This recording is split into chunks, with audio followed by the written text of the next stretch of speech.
awal film, kita diperlihatkan di pagi itu, Roy tengah menghadapi aksi percobaan pembunuhan terhadap dirinya yang sudah terjadi ke-139.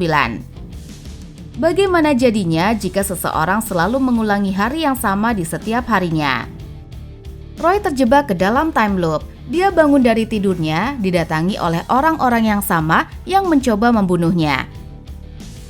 Dan jika Roy terbunuh, maka dia akan mati. Tapi, ia akan terbangun kembali ke pagi yang sama dan mengulangi tragedi yang sama lagi dan lagi. Sehingga Roy hafal betul gerakan musuh dan gerakan yang harus ia lakukan. Setiap pagi setelah meloncat dari atas apartemennya, dia akan mencuri mobil dari seseorang di jalan. Selanjutnya, ia akan dikejar oleh pembunuh lainnya, yaitu Esmeralda dan juga ibunya yang bernama Pam. Ia hafal dengan rute-rutenya, namun Roy juga bisa sekali lupa kalau ada bus yang datang dari arah yang berlawanan, dan ia kembali lagi terbangun dari tidurnya dan akan mengulangi hal yang sama. Sebelum ia bisa selihai itu, memang Roy selalu mengalami kegagalan yang berulang-ulang, terlindas truk, tertembak Pam, dan terpenggal kepalanya oleh Guan Yin. Dan jikalau Roy berhasil, selanjutnya Roy akan bertemu manusia mini yang ia beri nama Kabung. Jika Roy berhasil melewati Kabung, selanjutnya Roy akan bertemu pembunuh berikutnya yang ia beri nama Roy 2 karena mereka mirip. Kadang Roy berusaha melawan mereka, tapi percuma karena pada akhirnya musuh selalu bisa menemukannya dan Roy kembali kalah. Roy tidak pernah tahu kenapa ia selalu mengulangi hal yang sama. Tidak ada waktu untuk mencari tahu. Satu-satunya hal yang ia ingat adalah ada satu orang yang mungkin bisa memberikan jawaban. Kenapa ia menjadi seperti ini? Orang itu bernama Dr. Gemma Wills. Namun sayang bahwa setiap Roy menelpon Gemma di tempat kerjanya, selalu saja diangkat oleh seorang pria. Dan pria itu mengatakan bahwa Gemma sudah meninggal tadi malam akibat kecelakaan di lab. Roy sadar bahwa hal yang dialaminya bukanlah sebuah kebetulan. Kembali ke hitungan, kini Roy sudah mengalami pembunuhan yang ke-140. Kembali ke waktu ia diburu habis-habisan dengan dua wanita pembunuh bayaran itu. Hingga pada akhirnya Roy berhasil menggiring mereka ke suatu tempat dan sukses mengalahkan mereka.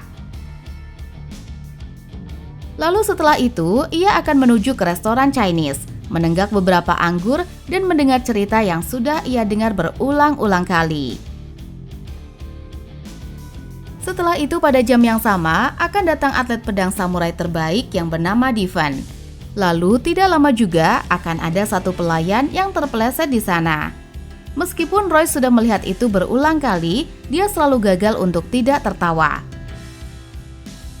Lalu setelah itu akan selalu sama. Di setiap pukul 12:47 akan datang gerombolan pembunuh bayaran yang akan memberondong Roy di tempat itu juga. Dan Roy akan kembali meninggal lalu mengulang kejadian yang sama. Roy harus mempunyai rencana. Roy yakin hal ini bisa dihentikan. Yang harus dia lakukan adalah dia harus mengingat-ingat kembali satu hari sebelum kejadian membosankan ini terjadi. Kita dibawa ke satu hari sebelum bencana waktu ini dialami oleh Roy. Kita diperlihatkan Roy tengah mengunjungi sebuah lab dari sebuah perusahaan yang besar. Dan ia bertemu wanita cantik yang bernama Gemma, yaitu mantan istrinya sendiri. Dan di percakapan mereka tengah dibantu oleh seseorang petinggi di perusahaan itu yang bernama Cliff Ventor. Dan juga pengawalnya yaitu Brad. Kedatangan Roy ke sana sebenarnya tanpa maksud. Ia hanya rindu dengan Gemma dan sarkas atas kedatangannya ke sana ingin melamar pekerjaan. Di sanalah Roy melihat ada sebuah mesin besar di balik ruangan tersebut. Gemma menjelaskan bahwa alat itu digunakan untuk menjadikan makhluk hidup bisa hidup tanpa tidur malam selama 5 tahun. Dan jika digunakan secara tidak benar, alat itu akan mampu membatalkan ruang dan waktu yang bisa menghancurkan planet. Nampak Gemma begitu sibuk dengan pekerjaannya, dan juga Gemma secara sengaja mengambil sampel rambut dari Roy. Roy hanya bertahan di ketidaktahuannya apa yang dikerjakan oleh Gemma. Namun pertemuan mereka tidak bisa lama karena pihak Adventure memanggil Gemma untuk ke ruangannya. Nampak di dalam, Ventor sedang menguping pembicaraan Gemma karena Ventor ingin mengetahui sesuatu yang disembunyikan oleh Gemma sebagai ilmuwan di sana. Sebelum pergi, Gemma menginginkan Roy untuk membuka kado ulang tahunnya yang sudah dikirim beberapa hari kemarin dan membisikkan sesuatu kepada Roy, yaitu Osiris. Di dalam ruangan Ventor, Gemma benar-benar diintimidasi olehnya tentang penelitian yang harus Gemma selesaikan, yaitu proyek Osiris, sebuah mesin yang bisa memanipulasi ruang dan waktu. Dan seharusnya Gemma tidak boleh mengundang siapapun untuk masuk ke ruang labnya, bahkan Roy sebagai mantan suaminya. Karena Ventor tidak segan melakukan tindak kekerasan jika proyek itu bocor ke seseorang. Di malam harinya, Roy seperti biasa, ia selalu mampir ke bir langganannya, dan Roy juga tengah kopi darat dengan wanita cinta satu malamnya. Wanita seksi yang berprofesi sebagai dokter gigi.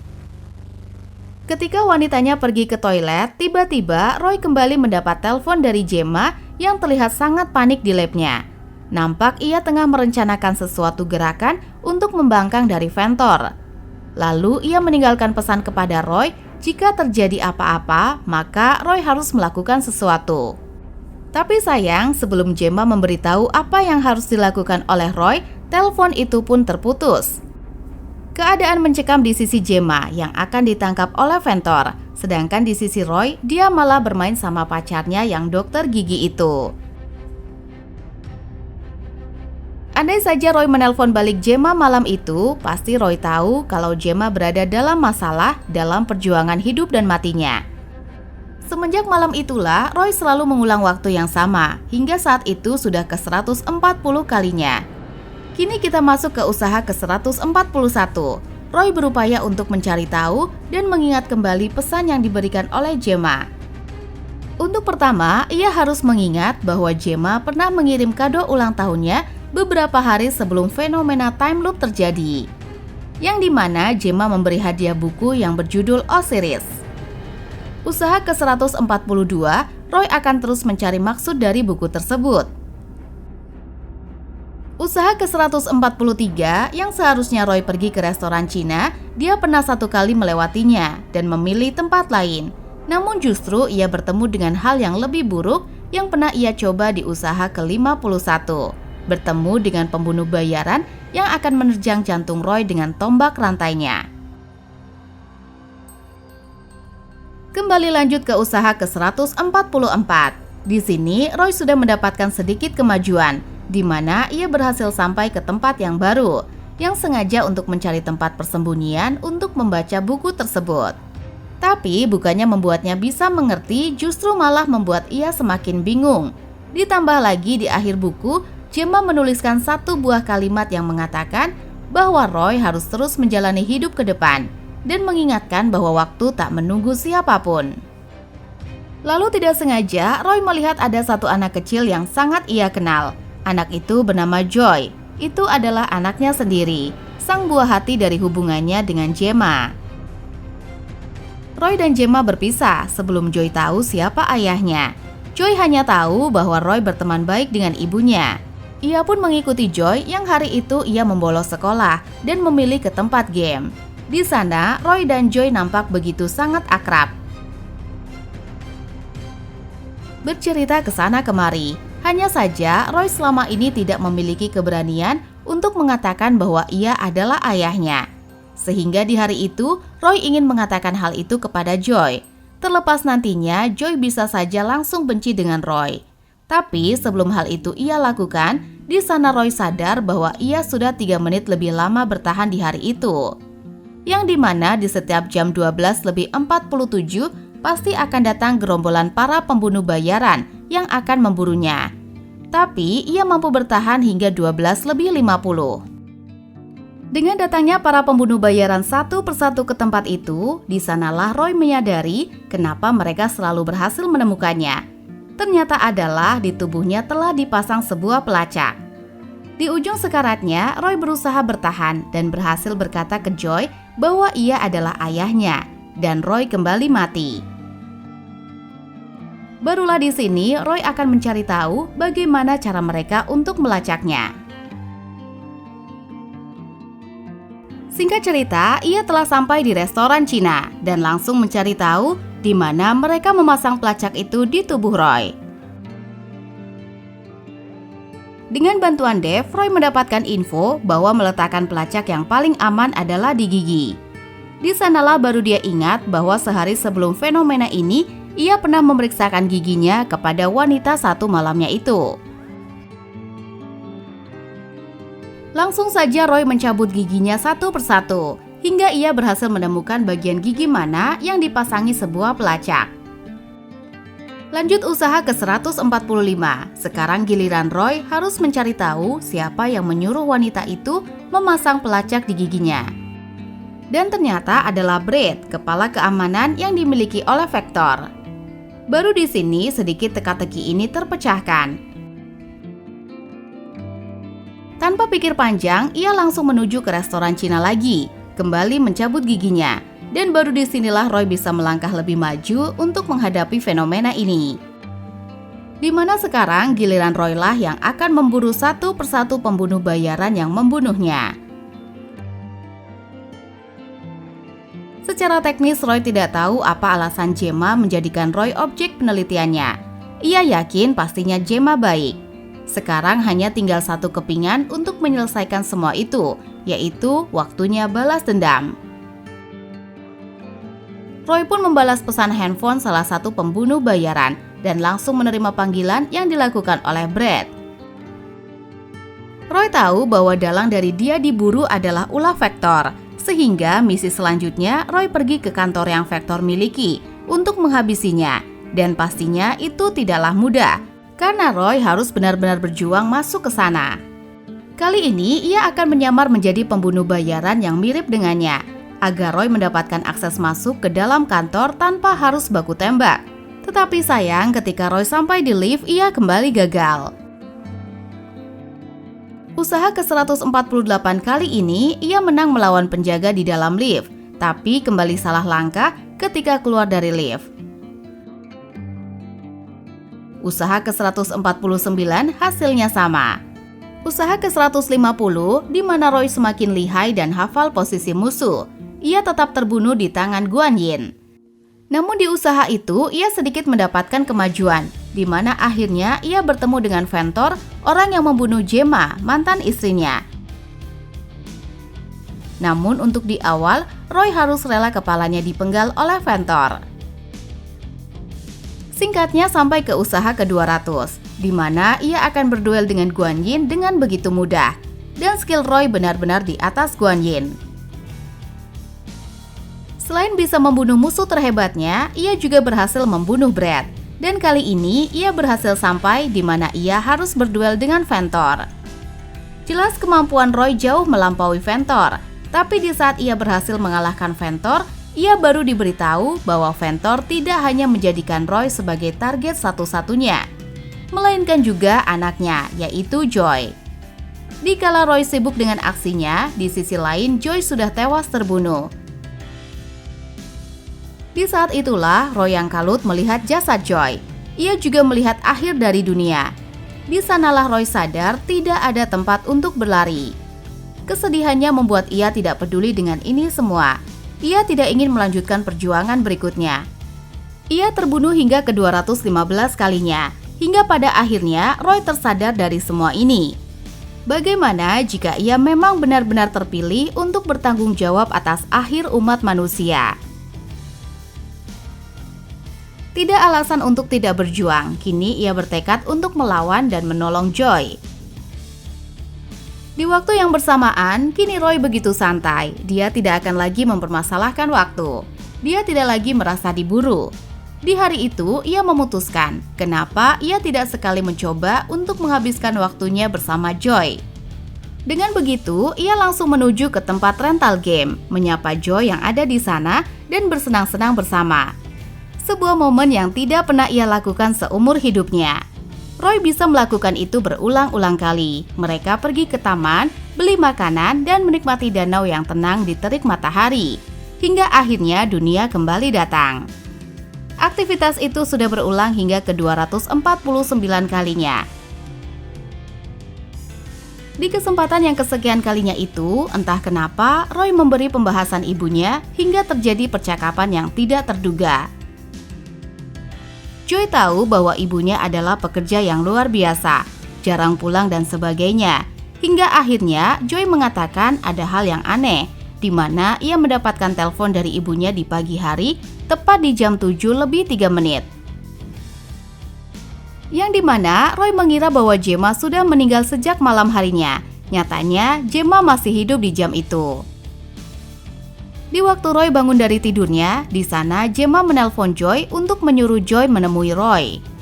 Namun yang namanya anak kecil, Joy tidak menganggap pesan ibunya itu dengan keseriusan. Justru Joy malah bolos sekolah lagi dan bermain di rental game. Di sana Roy baru tersadarkan sesuatu. Ada hal lain lagi yang bisa ia lakukan. Dengan begitu, di usahanya yang ke-250, Roy harus segera ke tempat Ventor, karena ia harus mengejar waktu selagi Gemma belum terbunuh di sana. Langsung saja ia menemui Ventor dan menanyakan keberadaan Gemma. Ia terkapar membiru, mati karena dicekik oleh Brad, dan Roy telat beberapa menit. Setelah Osiris berhasil diaktifkan oleh Gemma, tanpa sepengetahuannya, Ventor melihat Roy berhasil mencapai mereka di pagi itu. Di sana, Ventor baru meyakini bahwa Roy lah yang dijadikan Osiris oleh Gemma. Roy lah masa yang hilang itu. Gemma masih hidup setidaknya 14 menit setelah Roy terbangun, yang artinya jika Roy mengulanginya lagi, ia harus mencapai lab tersebut setidaknya 10 menit lebih awal. Menyadarkan Roy tentang waktu yang pasti untuk menyelamatkan Gemma.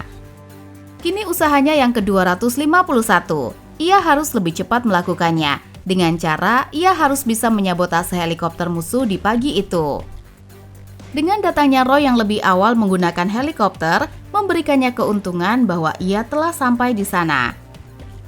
Sebelum para pemburu bayaran yang dibayar Ventor menyebar ke segala penjuru, Roy bisa membunuh mereka sekaligus di waktu yang sama. Dengan begitu, langsung saja tugas Roy selanjutnya ialah menembus sisa-sisa pengawal yang ada. Dan pada akhirnya, Roy berhasil menggapai ruang lab tepat Brad mencekik Gemma. Dan akhirnya, Roy berhasil melakukan ini semua. Roy berhasil menyelamatkannya. Artinya, Roy berhasil melakukan spindel Osirisnya. Lalu setelah itu, Gemma mengatakan bahwa mereka tidak memiliki banyak waktu. Roy langsung diarahkan ke ruang mesin kendali Osiris. Di sana, Roy juga bercerita tentang kedekatannya bersama Joy, membuat Gemma terharu dan tersentuh dengan apa yang telah dilakukan oleh Roy di masa Osirisnya. Setelah bercakap singkat tentang anak mereka, kembali mereka harus menyelesaikan ini semua. Gemma menjelaskan bahwa ini bukan masalah, berhenti atau tidaknya sebuah akhir dunia, ini tentang masalah hidup ulang. Gemma telah menciptakan dimensi dengan DNA Roy sebagai masa yang hilang itu. Tugas Roy harus masuk ke pusat spindel, kemudian secara teori kuantum ruang dan waktu akan mengatur ulang dan memulainya kembali. Namun itu hanya teoritis. Gemma tidak benar-benar yakin karena praktek ini dilakukan dengan tergesa-gesa, di mana Gemma terus ditekan oleh Ventor, bahkan dikala Gemma belum tahu bahwa hal ini bekerja dengan baik atau tidak. Hingga sampai pada akhirnya Roy berhasil muncul kembali di hadapan Gemma, menandakan bahwa Osiris berhasil dilakukan dengan DNA Roy sebagai masa yang hilang itu. Untuk selanjutnya, Gemma tidak akan pernah tahu apa yang akan terjadi kepada Roy setelah Roy masuk ke sana. Namun yang jelas, satu hal yang pasti di lubuk hati yang Roy miliki, Roy yang sudah berkali-kali melihat akhir dunia itu, Roy tahu betul bagaimana rasanya. Jadi, di mana jika hal apapun yang diperlukan untuk bisa menyelamatkan Joy dan juga Gemma, sebagai orang yang paling dia sayangi, Roy dengan yakin ia akan masuk ke benda itu dan mengatur ulang agar Gemma dan Joy selamat. Sebelum ia melangkah, ia menginginkan kecupan cinta dari Gemma, serta memberinya keyakinan bahwa ia akan berhasil, dan Gemma harus menunggunya hingga ia kembali untuk datang memeluknya. Dan film pun berakhir.